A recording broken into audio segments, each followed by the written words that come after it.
me, like, I don't want to Has anybody ever done a Western hunt? Yeah, you guys have put in for Western hunting points, right? I've put in for a lot. I haven't used any of them yet. What have you been putting in for? So I've been primarily, for me, it's elk, pronghorn, and mule deer. Those are kind of the big three that I'm somewhat actually interested in.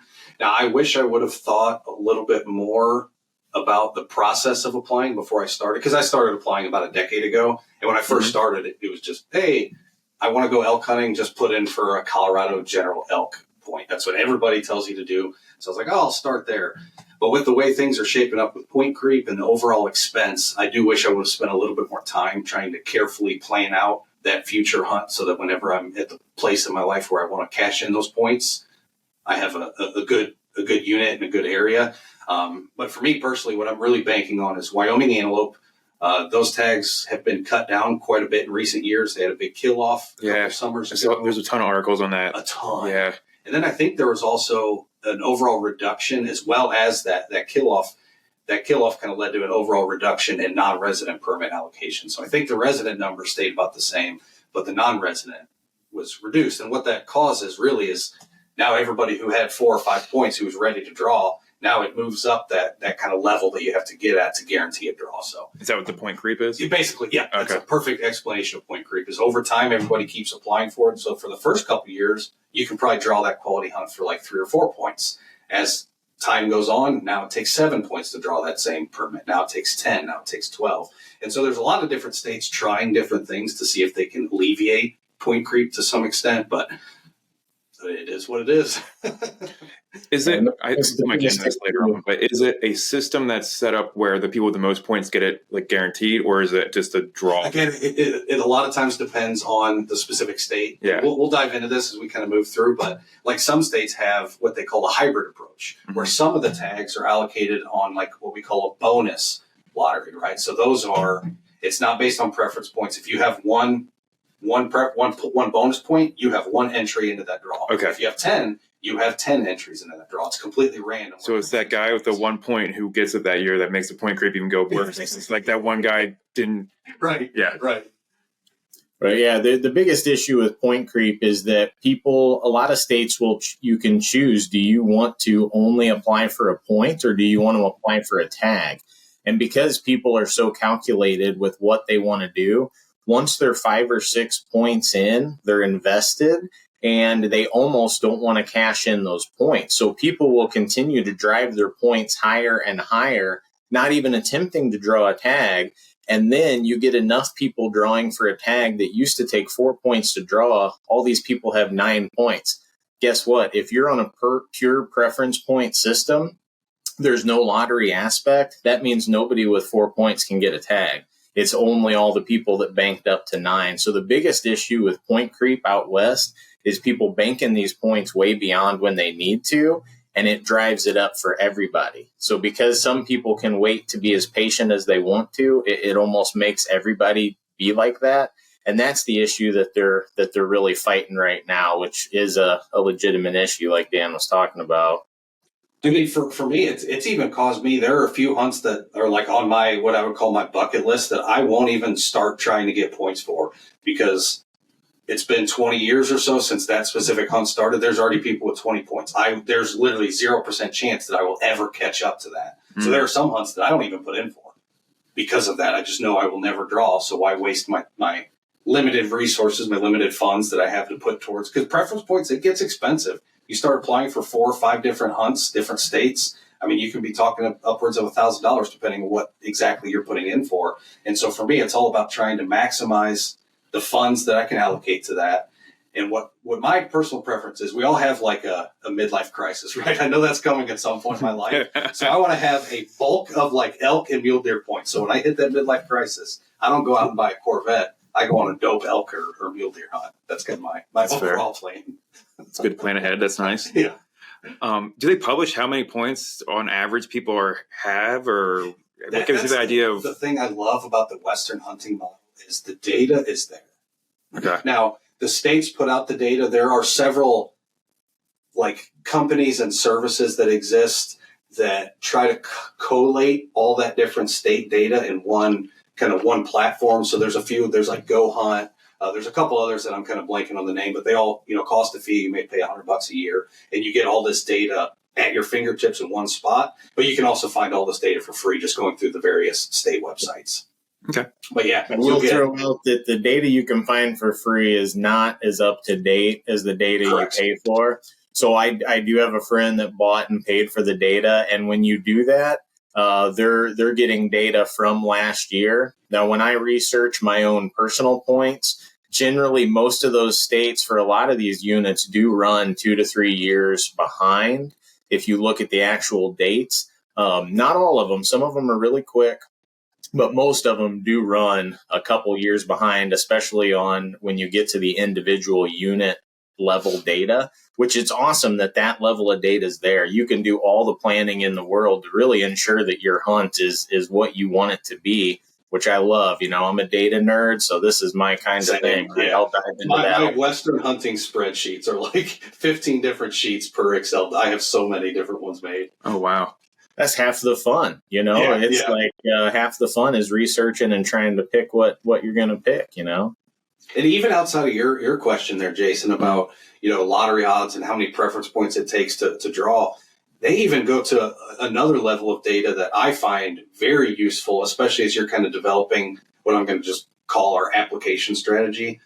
Like, you can get success rates on a unit level basis. So you can look at, hey, I want to eventually draw that unit. That unit takes 7 preference points on average. Okay, point creep, by the time you get there, maybe it's 9 or 10. So you kind of know what you're looking for. But you can also see the success rate. So you can see, okay, 90% of hunters who draw this tag in this unit harvest an animal. In this unit, maybe it's 40%. In this unit, maybe they have higher levels of trophy. And so you can really decide what you want this hunt to become and what you want, like what you're motivated by, right? For me, I don't really care about the trophy aspect. I just want to go out there, have a fun, good hunt in an area where I'm not going to run into people every day. So what I'm looking for, adventure.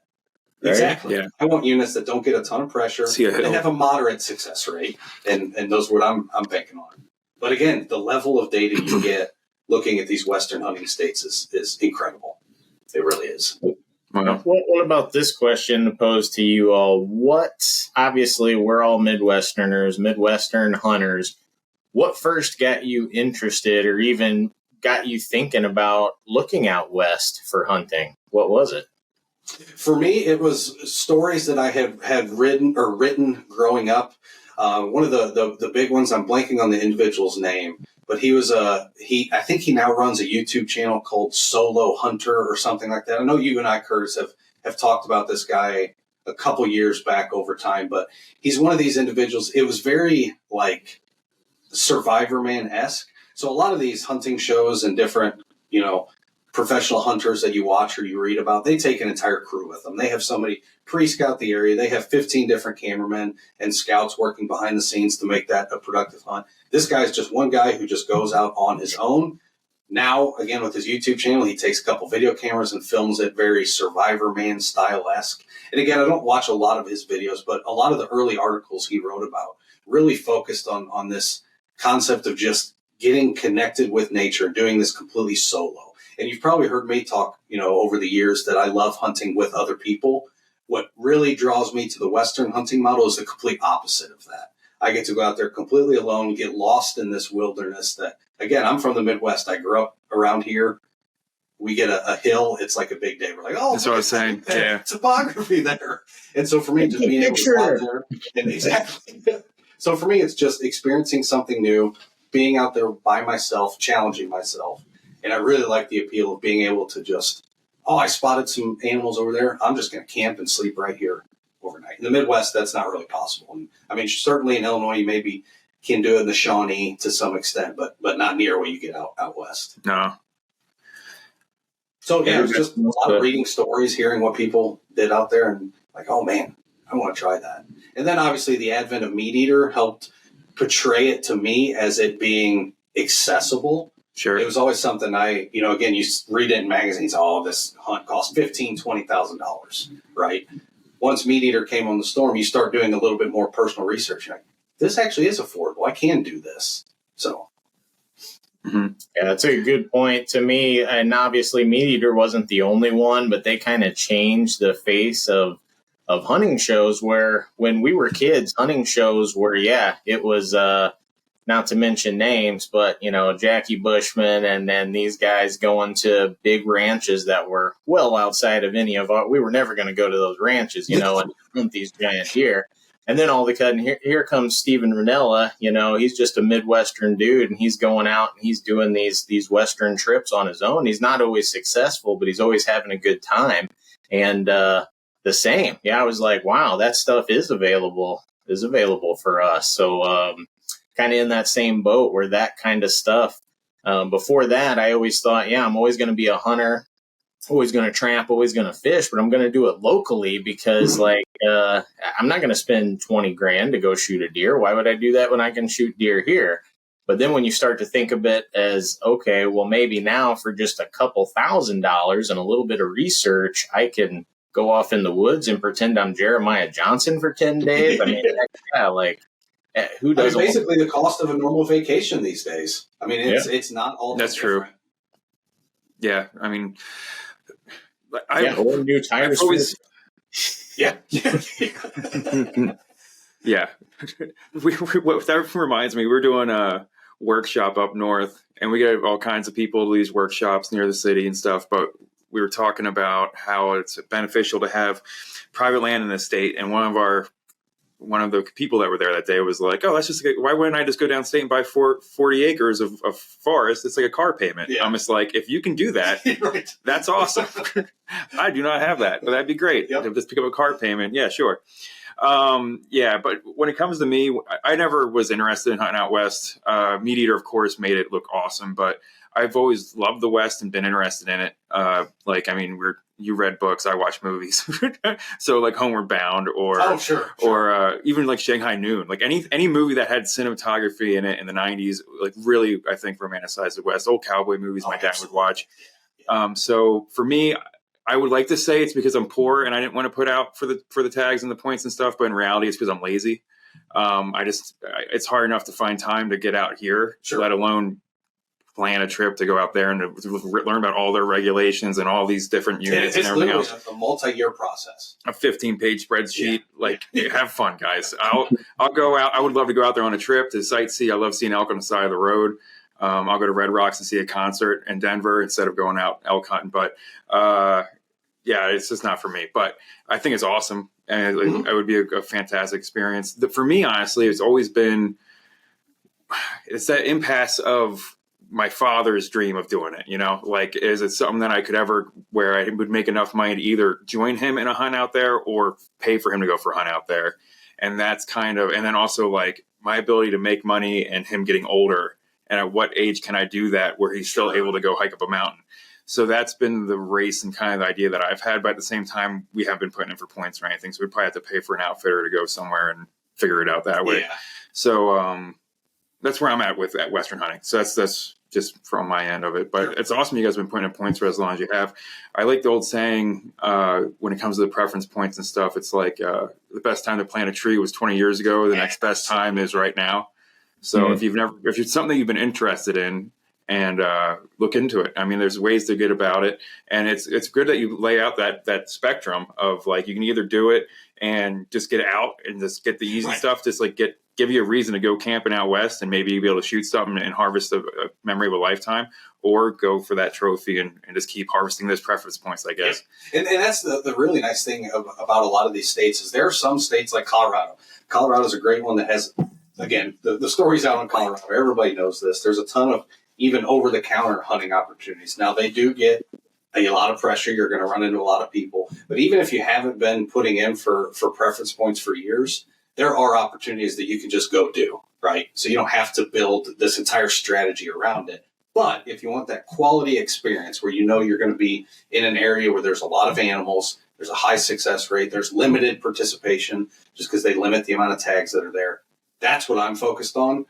For me, again, right, we're hunters. So obviously the number one goal for me is to harvest an animal. Now that's not how I define a successful hunt for me, but that's the reason I'm going is to put some meat in the freezer. Mm-hmm. And so for me, I really want that quality opportunity to get away from people, see a bunch of animals, and have the time of my life.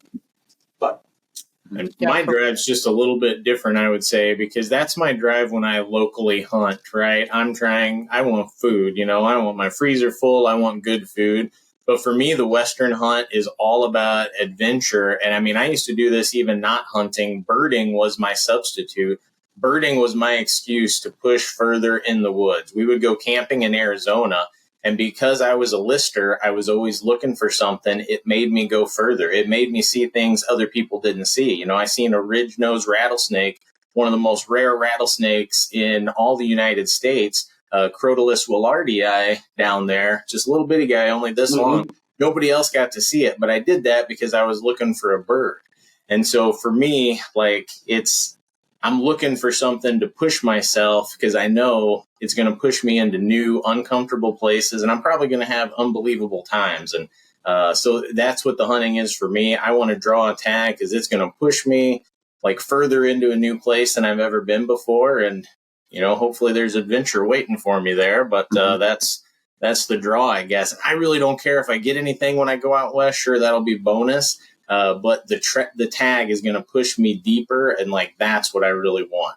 Whether I get something or not, the adventure. I'll come back to Illinois and Missouri and shoot a bunch of stuff in the Midwest to make myself feel better. I can get a lot of squirrels and ducks if I don't get a pronghorn or a elk. But not to say I don't want to get one. Obviously, that's icing on the cake. I'm going to try really hard. But if I try really hard and don't get there, I'm going to be just as excited probably as if I got one. At least that's what I think now. I haven't done it yet, but that's kind of the mentality I'm going into it with. That's why I like this stuff so much is it's what you make of it, right? I mean, we've all just listed a couple motivations, some of them differing from others, but that's the really, hunting in general is really what you make of it. But really this kind of, advent of the Western hunting model where you're applying for points, building up this strategy. It really allows you to focus on specifically what you're looking for in that hunt. And that's what I love so much about it.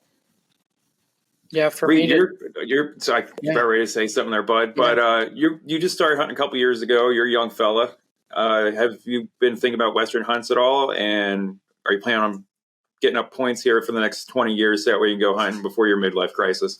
Yeah, probably. Yeah, it's something I'll definitely do in my life. But right now, for me to go out west, I'd want to be on a fishing trip because I like the idea of you can sleep wherever you want. You can go on a big 4 or 5 day hike, just cruising rivers, specifically Montana. I'd want to go to a little fly fishing in while I'm at it, or even go up to Alaska and fish up there because they have crazy species that we do not have here on the main 48. It's kind of crazy. So for me, that's an additional appeal of Western hunting too. Is you're never just out there for one thing. Certainly you can focus on just one thing, but there's so many different recreational opportunities. Like I even purchased it's a Ruger 1022 called a Breakdown. And so it actually comes apart into multiple different pieces that you can just throw in your backpack. And then boom, buy a small game hunting license. You're out there, you see, different hare species. You see some ptarmigan. There's lots of different opportunities outside of just that one primary species. So even for you, Reed, if you're interested in fly fishing, there's a lot of, I bet you could put together a cool surf and turf style hunt where you do a little bit of fly fishing in some of the rivers, get to do a little bit of hunting. That's what's just so cool about out there is it's the uncharted area. There's a lot of unexplored, a lot of opportunity. I would say my number one species out there would obviously be an elk, but a Rocky elk. And then I would also like to go up to North Dakota and hunt ducks up there on the cornfields. That would be cool. I know it's not quite that far west, but. And I guess we should clarify, we're not really just talking about Western hunting. To some extent we are. But now that we've seen more states start to kind of rebuild and repopulate their elk herds, we're seeing a lot of opportunities in the East. I know Kentucky now has a point system for their Kentucky elk draws.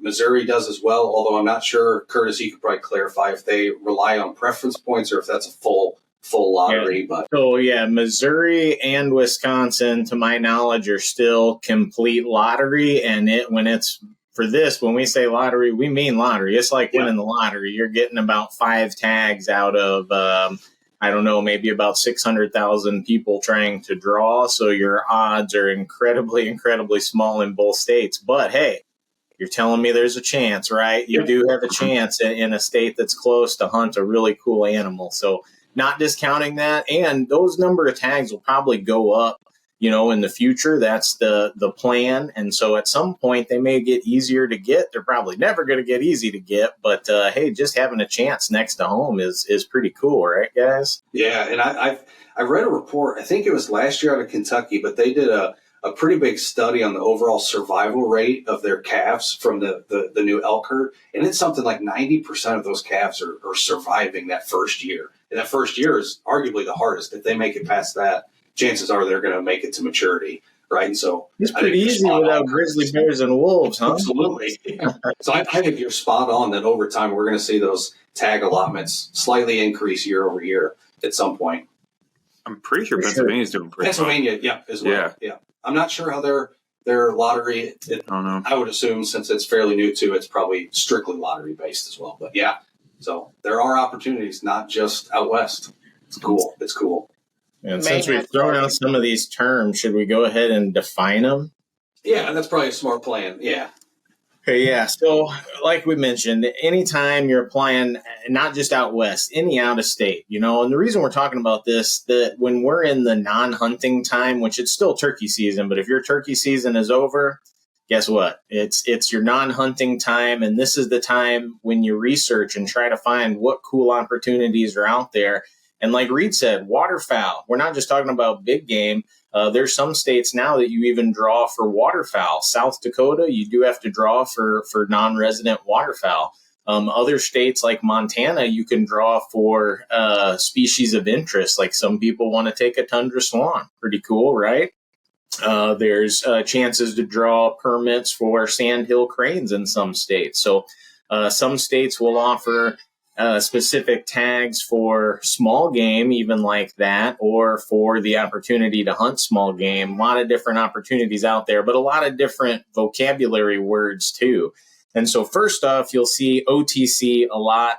Probably everybody knows that's over the counter. These tags are available all the time. You can go there even during the season, go by a vendor and pick those up. Now, some states are moving to what's called OTC with caps, OTC with caps. So this is very similar.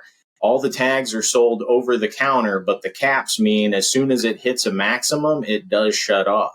So you can't 100% guarantee that your tag's going to be there. If it's for sale today and you're going to be there in 2 days, you got to keep watching that situation because it will close down whenever they hit whatever that cap is. Nebraska, for example, has recently gone to this system for deer and turkey, and Arizona has recently gone to it for coos deer and mule deer tags as well. So now when we get into the draw permits, we're talking about the difference of points and lotteries, and there's even different kinds of points, right? So a preference point versus a bonus point. Now, preference points are the ones that basically, sorry. Outside. Preference points are the ones that you have to have high or you don't have a chance, right? So if it takes 10 preference points to draw a tag, if you've got 9, you've got 0 chance, right? You've got to have 10 to even have a chance. So preference points, you got to keep collecting them. The difference is bonus points are more like raffle tickets. So bonus points are, you could have 4 bonus points. That just means you have 4 draws in the whole hopper. Somebody with 1 could still win. So this is more of a lottery. It's more random. So you're going to more likely pick the person with 4 or 5 or 10 draws in there, but it's also possible you're going to pick somebody with just 1 or 2. And it's really unique with that mechanism too, is a lot of states actually what they call a bonus square. And so before they actually do the lottery, they square however many bonus points you have, and that's what's entered into the pool. So if you have 4, then that will be squared. So now you have 16 in the pot. If you have 6, they'll square that to 36. Now you have 36 entries into the pot. So it does, like Curtis said, skew and give those people who have a lot of bonus points an advantage, but there's still always that small glimmer of hope that those people with low number of bonus points can still get a permit. So I personally really like that mechanism. I find that to be quite fair. Yeah, they've all got their pluses and minuses. And then the last is just a pure lottery. And a pure lottery is nobody has any points. Everybody has the same odds. And that's what to date, what the elk for Missouri and Wisconsin has been. It's been a pure lottery, no points. Everybody's got the same chance. So that's kind of all those different terminologies kind of defined. We've already kind of defined point creep, but you'll see that a lot. And every state does things a little bit differently, but these definitions kind of stay true, and you can kind of pick and choose what you want. Also, to note, some states you can try to draw just a point with no possibility to actually draw a tag. And this is what we were talking about earlier. This is where point creep really gets out of hand, because people are such planners that some people will just for 20 years plan and wait and bank their points and then all of a sudden draw. And now you've got a whole bunch of people doing that. Wisconsin's seen this even with bobcats. It should only take a few points to draw a bobcat tag, but they were seeing in some units this getting all the way to 13. And it was specifically because people were banking up points to try to get there. And so major issue. Some states are jockeying around trying to change some things to do that, but there is a lot of flux in non-resident hunting. As this point creep has affected non-residents, it's also affected residents, and we're seeing a lot of prices going up. We're seeing reduced tag allocations for non-residents. So it is getting a little bit tougher. I can't blame those states. You got to look out for your own residents. They definitely need to have access to their outdoors for sure. But it's awesome for us Midwesterners that we get chances to have those adventures too. So hopefully that sticks around. Yeah, and one interesting thing I've seen some states try, specifically Colorado, with some of their, I think it's the mountain goat and some of the sheep hunts, is they've adopted a hybrid approach. So I don't know the exact specifics on percentages, how it's allocated, but for this example, let's just say 50% of those permits would be awarded via the preference point system. 50% would be awarded via a bonus point system. So that way, those individuals who've been building preference points for years and years and years, they're not just, because if they got rid of the preference point system, then these people have 20 years of funds and time and energy put into this. Well, they're just reset and have to start over.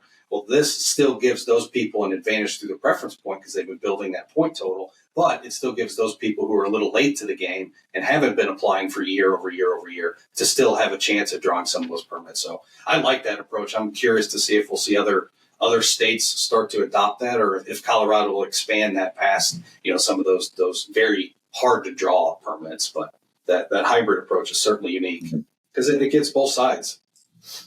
Yeah, I like having a diversity. I like all the states doing things differently because I can pick and choose different states for different reasons. There's some states where you don't have to draw any points at all. It's a whole lot of work to get there, like Alaska. There's a lot of tags in Alaska that's completely over the counter. They're not even that expensive, but guess what? It's a $8,000 float plane ride to get in there, So there's other issues that are kind of blocking entry. So a lot of different things to look into, but there's something for everybody. There is. And I think to kind of transition this conversation a little bit towards like a strategy of how do you figure out where you want to hunt? What do you want to start putting in for? Because again, you could start just buying preference points left and right, but if you don't have a realistic strategy, because I think one thing that we should probably make pretty clear is a lot of these states, if you go a year or a 2 year without re-adding to your preference point pool, you have a very strong chance that state has a regulation that will basically clear out your entire cache of points. So you want to make sure you're doing something that you can afford to do annually to keep building that preference point. So some states require you to buy a non-resident hunting license before you can even put in for the preference point. That's going to add quite a bit more expense to each thing you apply to.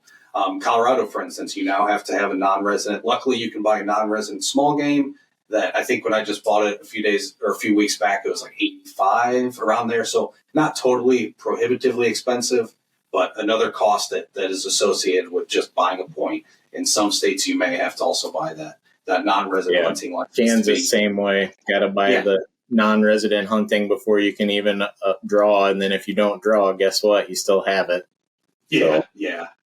And I know a lot of this probably sounds confusing, and it's one of these things that if you get hit with all this information at one time, it can be, but just take time with it, go through each state on a state-by-state basis. But first, just start out what species you're interested in, and then start to narrow down what states have those species. And then, okay, what are the different nuances between applying to that state and this state? And I'll give a quick plug to an online forum. I haven't been to it in quite a few years, so I'm not sure the overall status of it, but it's rockslide.com. When I first started looking into this stuff, it was pretty much where every Western hunter communicated online. Again, this was before a lot of the big social media groups became a thing, and it was just its own forum designed for people who do Western hunting. And so you'll see a lot of different stories. And the nice thing about Western hunting is everybody knows you're not going to draw a permit every year. So I have found there to be a lot more information sharing from that community than anything you'll find in the Midwest. Because you don't get that traditional spot you're protecting. Exactly. You don't have that worry about competition. And so you'll oftentimes on little groups like that, you'll see a review of, I hunted this unit this week. Here's how that hunt went. Here's what I saw. Well, I put in for this unit again. Maybe, maybe not, that kind of thing. And so that kind of information is, I mean, the most valuable thing you could ever look for. So definitely look around at some of these kind of social media groups and just find some where people are actively information sharing, and you can really start to get some on the ground local intel rather than just relying on data from a spreadsheet, which again is useful. But when you combine that with firsthand knowledge of hunting that specific unit, you can paint a pretty good picture and decide, is that a unit I want or not?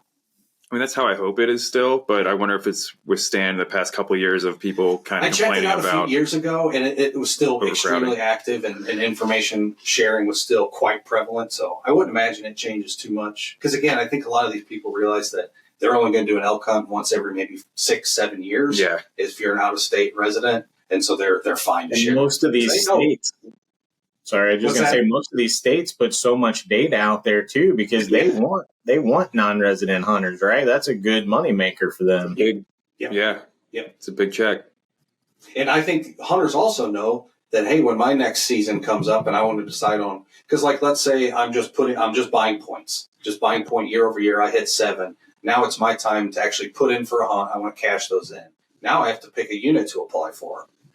So now it's my turn to go back to that forum or that social media group and look for information from others. And so I really do think you have this unique information sharing that happens specifically with this kind of subset of the hunting community that I don't really see in fishing or in hunting in the Midwest. There seems to be a lot more propensity to just kind of share that. That's awesome. I mean, if it's a once in a lifetime hunt, exactly. Yeah. Once you're done, why not tell people about it? I mean, you kind of live vicariously through others to some extent. True. That's awesome. Keep that up. Yeah, it's good. So Rock Slide, give it a check. Again, haven't checked it out in a little bit, so it could be a little weird these days. You never know. But you never know. I don't want to derail the conversation too much, but here's something I heard once, and as someone who's never looked into any of this stuff, I was wondering how y'all felt about it. How strong is the argument of federal land not being non-resident because it's federally funded land versus state-funded land, so we're all paying into it? Does that have any leg to it at all, or is that just something that people like to yell once in a while just to start arguing? Are you asking in terms of like tag allocation? Like tag allocation? Just in terms of like... Just access. Is there ever going to be like a federal hunting license that you could go on federal land with instead of having to worry about states? But I wouldn't think so, because the way... So a lot of it boils down to the North American model of conservation and how wildlife is managed in North America. And one of the huge tenets of that model is that the wildlife is owned collectively by the state's public trust. So technically, you and I are partial owners of the wildlife in the state of Illinois, right? Mm-hmm. And so I think that's the big distinction there is who technically owns the wildlife. It's held collectively in the public trust of that state. So it's by the state, not by the whole country. Correct. And again, I mean, well, things could change, but I would doubt it. Yeah, that has been something that people brought up before, right? Like people like talking about BLM land, trying to be like, you don't need a non-residence for this because it's all federal land. You always, Isn't that like a kooky thing? It's kind of weird, but I think, I've never really given that. You've seen it start to come up when Western tag prices started to get astronomically high. You know, because at some point, then groups start to step in and say, what's not fair? You know, when does it get priced out where this is no longer an every person type of tag kind of thing, like moving to an only the rich can hunt, kind of like they do in Europe. I've seen it, Jason, but yeah, like Dan said, I don't think any of them have got any real traction, and can't really see them getting traction, but I guess it's wild card time. Anything can happen now. You've got whole seasons getting shut down and started by judges half a country away striking a gavel. So who knows? Yeah. And one thing that kind of taking this back, and it kind of hits at what you're getting at too, just a little bit in terms of like state versus federal land. A lot of what you'll see in the West, especially in states like Wyoming, you need to be very careful. When you look at your data sets, you may see, because another row of that data set is going to say what percentage of that unit is considered public land. Be careful relying on that data. Again, that data is accurate, but that public land may not be what we consider accessible. So a lot of places in the West, the easiest way to just kind of imagine this and view it is to think of a checkerboard. So a lot of times you'll have little parcels. Some will be BLM land, some will be private inholding, some may be state. Some states do not allow you to corner hop, where if you have two adjacent sections of public land, you can't cross that because technically you are crossing over the airspace of that private landowner. So that's something to keep in mind. And I was only triggered by that because you brought up BLM. Mm-hmm. But if you just look at these spreadsheets, you may see a unit that is 45% public land. And I actually ran into this when I was planning a Wyoming trip. And then I realized, there is a lot of public land, but like 90% of the sections, I will have to illegally corner hop. Mm-hmm. And so keep that in mind. Just don't look at that total available land mass. Do a little bit of looking at maps and see the layout of those parcels. And that'll give you a pretty good indication too. But that's definitely something to keep in mind. If you've never looked into the Western hunting, it is very common out there to have these very adjunct in-holding pieces that unfortunately you just can't access unless you had, I guess, a helicopter.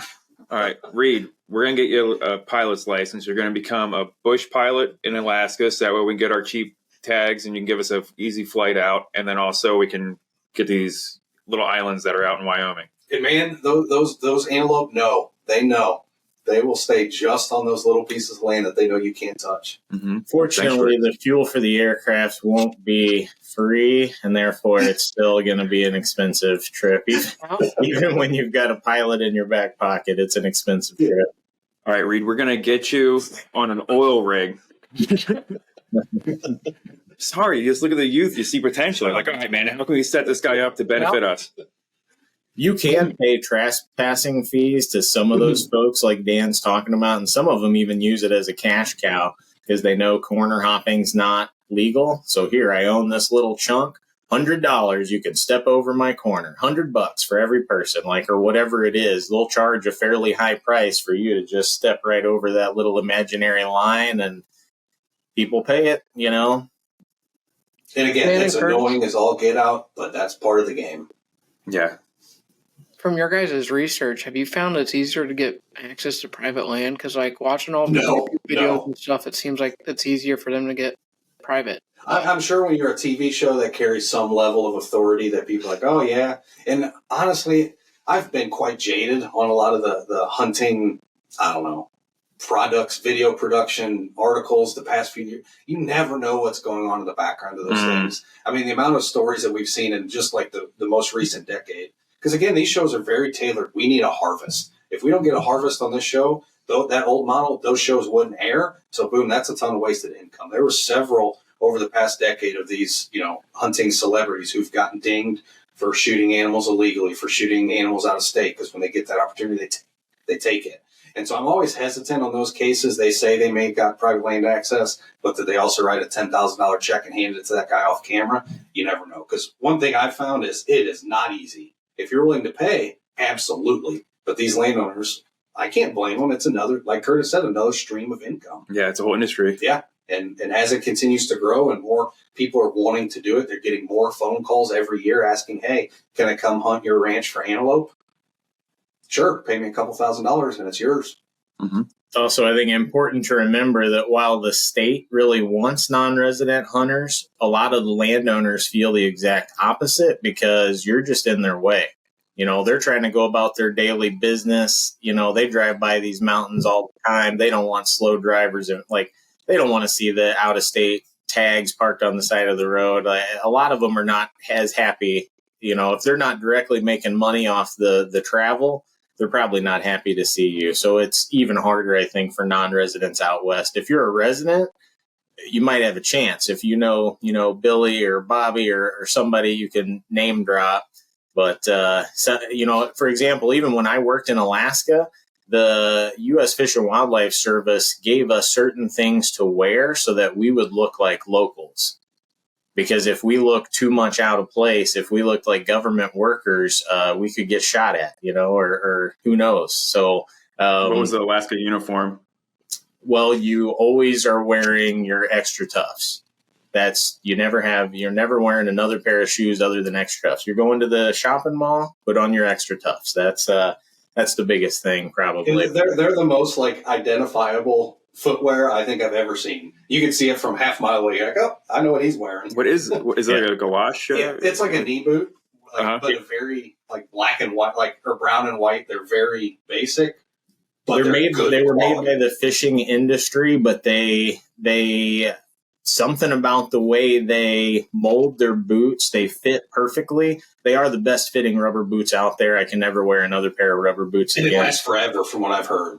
But I was wearing those things in Wisconsin, just wearing them around because they were my comfy boots. And somebody comes up to me and oh, what part of Alaska are you from? So people just I had more than one person ask me that. But yeah, if they see crazy. The extra cuffs, they assume, oh, there's an Alaskan. That's funny. What is that? What is it for Pennsylvania? What you got to have an Eagles hat or? Yeah, you got to have your colors showing for sure. Yeah, Missouri was cowboy boots. That's probably the number one. I've talked about this before, but this is my shoe. Yep, there you go. Yep, I'm covered no matter what I do. That's funny. Yep. But no, it's one of those things that even if it's a ways off, start putting the time and effort into it now. Because, we all know time is a weird thing, especially ever since the weird year of 2020. The whole concept of time is just funky. But if you're thinking of, hey, maybe 8-10 years, this is something I want to look into, realistically, it's time now to start looking into it, to something that you may want to do in 8 to 10 years. And again, there's a lot more opportunities that you can get in 2 or 3 years. Again, we mentioned OTC opportunities are pretty abundant. But if you want that quality experience where you're going to put in for a high quality unit, start looking into it now, because it takes time. It takes several years to draw. Yeah, some of the hunts I came across when just looking into it, like mule deer in Utah and Henry Mountains, that takes up to 15 years before drawing. And see, for me, that's a hunt that at my age, I would probably never put into. That means there's already 15 years of people ahead of me with more points. So if I start now, what's that? What am I going to need? 25, 30 by the time I would ever draw that? So then I'm looking at, I'm 65 years old. I'm going to try to squeeze that money that I would allocate for those preference points to something that's a little bit more obtainable. And then I may be able to get 3 or 4 times before I hit that same age of 65. Yeah. Also, it's weird thinking about things like that, but you really have to when you're looking at this stuff. Yeah. Are you guys familiar, going back east, we wouldn't talk about this, but I was wondering if you guys are familiar with Newfoundland moose hunting at all? A little bit. Because I think that's what my dad wants to probably do. But I think it looks like over there, if you pay an outfitter, you basically get a tag and you can get out. Money and you're there. Yeah. Yep. So there's places like that too. There's a lot of outfitters, even in places that have limited draw, they have their tags secured. So if you're sitting on a chunk of change and you don't want to wait 8 to 10 years, somebody will take your money and turn it into an elk. I promise you that, or a moose. Yeah. Would you guys ever do that? You guys want to go for a hike and try to find stuff yourself, right? Or would you ever get to that point? I know with my finite resources, I could put together 6 or 7 different hunts for that same $10,000 that it may cost me to do a Newfoundland moose. And so for me, it's really quantity. Mm-hmm. Yeah. And for me, it's don't get me wrong. If somebody just said, hey, I'm going to buy you a governor's tag, you get to go hunt moose, I'm there. I'm there tomorrow. When it's coming out of my own checkbook, that's harder to stomach. Yeah, no doubt. Yeah, I feel like it's not the same experience. I feel like even if I won the lottery, I wouldn't want to go with an outfitter, because to me that's like going on a charter boat, which I did that once. It does kind of defeat the appeal. Yeah. Never going to do it again because that wasn't fishing. Like, I'll just sit at the dock and buy the fish when you come back if I'm going to do that. So for me personally, I'm not. Yeah, no, not. I just don't like it. To me, the fun is figuring it out yourself. It's not pulling the trigger or reeling in the fish. If it comes down to that, I'll just do the eating part. That's fair. I'm on the fence. I don't know. I see the benefit of both. When I look at hunting, I always think of it as just levels. I mean, it's whatever you want to do. Like, if I go to my father-in-law's place in Ohio, the dude has apple trees on a wood ridge, and he bought the land and had it when he moved there. And so, like, that's one level. And then I've talked about this before. Then I go to my uncle's in Maine. And so I do travel to hunt, but I just never go out west by myself. I just go to where I have family at. Sure. So I can go to Ohio over the counter tag. I can hear myself in my headphones. And then I can go to Maine and I see my uncle, and then there's like a deer for like 0.2 mile. Like there's 0.2 deer per square mile, whereas around here it's 30 deer per square mile, right? And you see a couple doe walking in some pine trees up there. But that's, to me, the hardest hunting I've ever done is in Maine, because I mean, again, like you'll see herds of them, and my uncle gets one every year, and I think only like 10% of Maine hunters are successful or something like that. It was pretty low. I remember when we looked through the national deer lines. And my uncle gets one every year. I mean, sometimes they're button bucks, sometimes they're 4-pointers. It doesn't matter, but he'll get one. He's in his 60s now, and that's cool. He has probably like a 20-year running streak of being one of those 10%, and it's insane. So.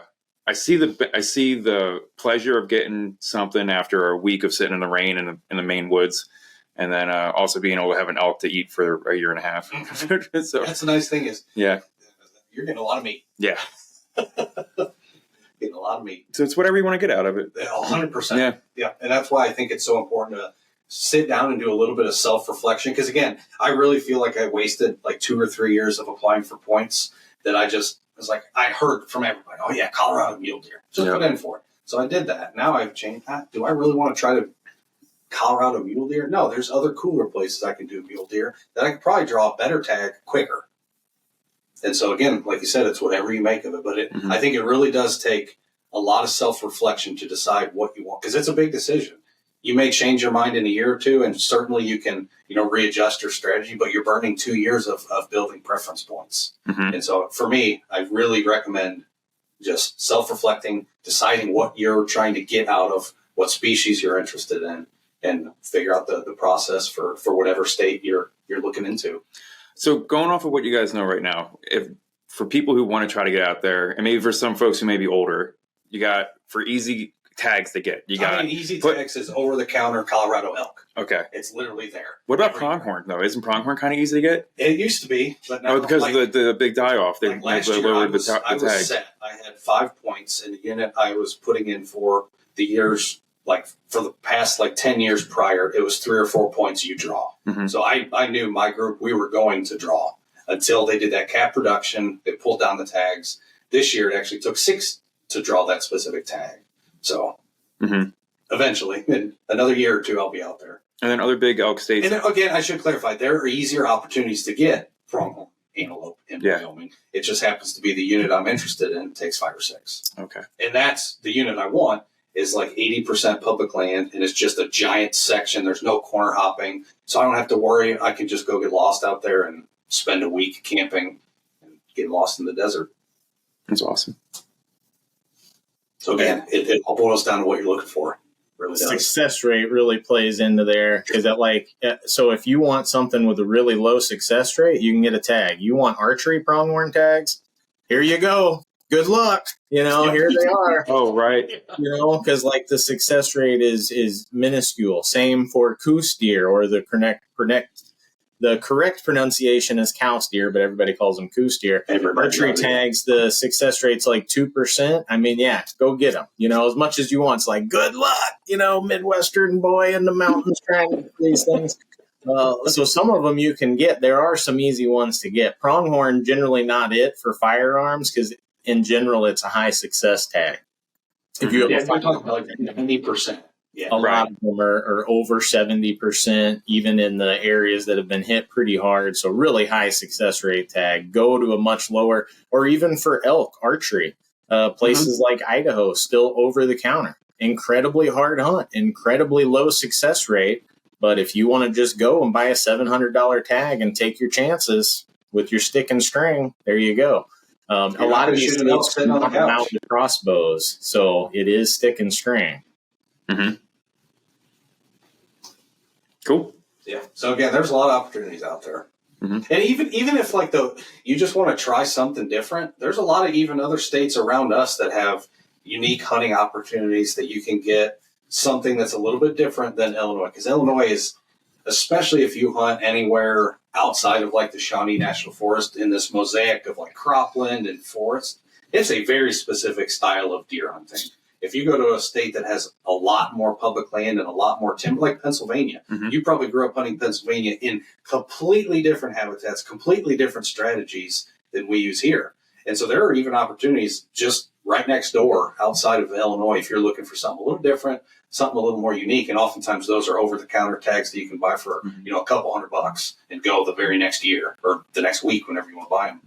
You always mentioned getting a buck and velvet. Where's that at? Yeah, so there's a few states that start their deer season quite early. The one I'm familiar with, I went to school in Kentucky, so I hunted Kentucky quite a bit. I don't know their current season dates, but when I was in Kentucky, their deer season started on September 1st. It was very early.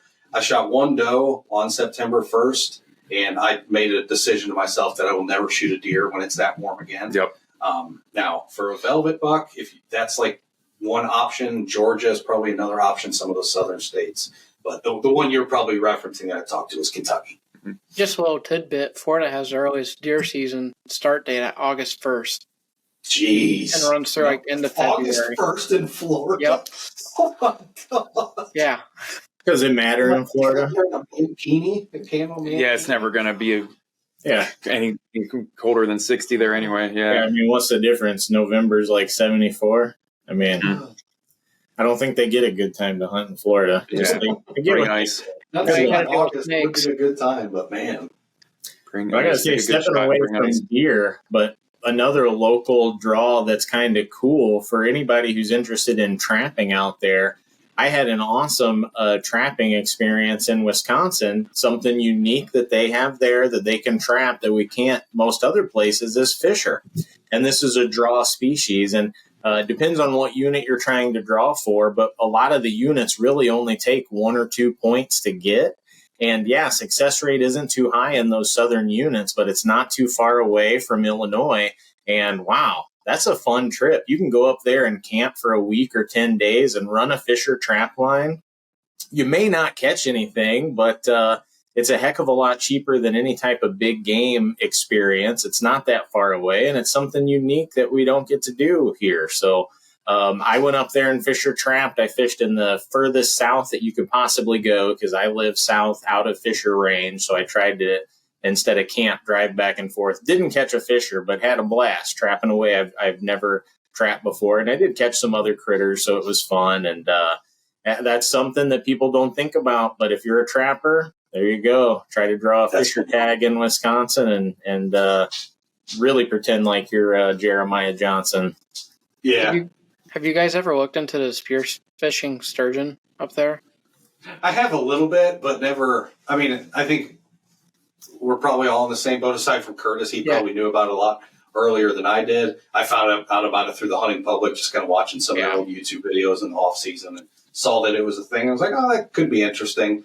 In reality, that's the furthest my interest got. I think it is cool, just not something I'd spend a lot of time doing. Yeah, I knew about it in Michigan. I think they have I don't know enough to even talk on it, honestly. But I went to the sturgeon hatchery up in Michigan. One of my old graduate lab mates ran that for a while. He might even still be there, I'm not sure. But that was really cool to see all the juvenile sturgeon in the hatchery there. And I know that they have a season, and it's just similar to the Wisconsin one, probably, where there's so many, and then they blow a whistle and you can't do it anymore. Yeah. Which that's something to bring up while we have this conversation too, is like Curtis mentioned, they may have a cap on the amount of permits they allocate. There are some states that put a cap on the harvest. So like Kentucky bear, again, this was when I was there, it may have changed. So if you're hunting bear in Kentucky, don't use this as like gospel. But you used to have to call every morning before you went out to see if that bear cap had been hit. If it had not, then you get to go hunt that day. If it had been, then it's closed as of. So they would award more permits, but they cap it via the harvest, kind of like you're getting to there. So that's something probably to keep in mind too as we talk kind of through At this least stuff. have it in the back of your mind. Most states have it dialed in now where they use success rates to allocate tags. And so the chances of going over quota, at least going over quota in a meaningful way that they need to shut down the season is very, very small. But I say that Wisconsin just had to shut down their otter season for the first time, I think, ever, because just they had such warm conditions coupled with high beaver prices, they caught more otter than ever. So even though they down to the, doing all that math to calculate it because of really changing weather conditions this year, they had to shut down the season. So it happens way less now than it did 20 years ago, but you still definitely got to think about it. Yeah. Well, any last thoughts? I mean, probably to kind of wrap up, one thing we probably should mention this time of year, the deer lottery, as we're talking about lotteries for Illinois, was just posted yesterday. So if you applied for a firearm or muzzleloader deer permit in Illinois through that first application period, going to Explore More Illinois and then check your status. You can either do it by going to purchase history, where it will show you the actual permit if you're awarded one. If you don't see anything there, go back and go to the tab called Submitted Applications, and you can see the status of it there. It'll either say selected or not selected, and that'll kind of let you know. So there's two ways to view it. But if you didn't draw, it's probably worth mentioning we are now in the second lottery application period, so you can put in for a second opportunity. If you didn't draw that first, or if you even forgot to put in for that first lottery, you're still eligible to put in for that second. Now, if you did draw during the first lottery, you cannot put in for the second. But if you weren't awarded a permit, get your application in and give it a shot. And non-residents now too, right? Correct, and non-residents. And I did You check. could still draw for the muzzleloader season if you drew a first season for the first. Correct. And Reed and I did check this morning. They have not updated their spreadsheet on the amount of tags remaining after the first lottery. I would expect that here in probably the next week or two. That normally happens pretty quick after they do that lottery. So if you haven't put in one yet, I might wait off just to see what that spreadsheet looks like, because then that'll tell you, hey, that public site over there, they still have 30 permits. Let's apply there. That county has a couple hundred. So just kind of keep that in mind. Again, if you just go to the Illinois DNR website and click on the deer hunting page, you scroll down, there's a bunch of links. One of them will be remaining permits after the first lottery. Again, it's not able to be clicked on yet, but I would imagine that's coming here pretty quick. There's a lot more sites in the south and southwest that take county level permits as well. So and even the Shawnee is an option too. Yeah. If you didn't draw that first, and maybe the public land you were really wanting is sold out or all allocated, check out the Shawnee. I know Reed. We all went down there for a turkey hunt, had a blast. Reed has deer hunted down there a little bit. Sounds like he had a blast. It's a good opportunity. Tons of deer, tons of habitat. Mm-hmm. And camping is easy. Cool. All right, guys. Yeah, anything else to add as we kind of wrap up? Awesome. All right, we'll see you all next time. See ya. See ya.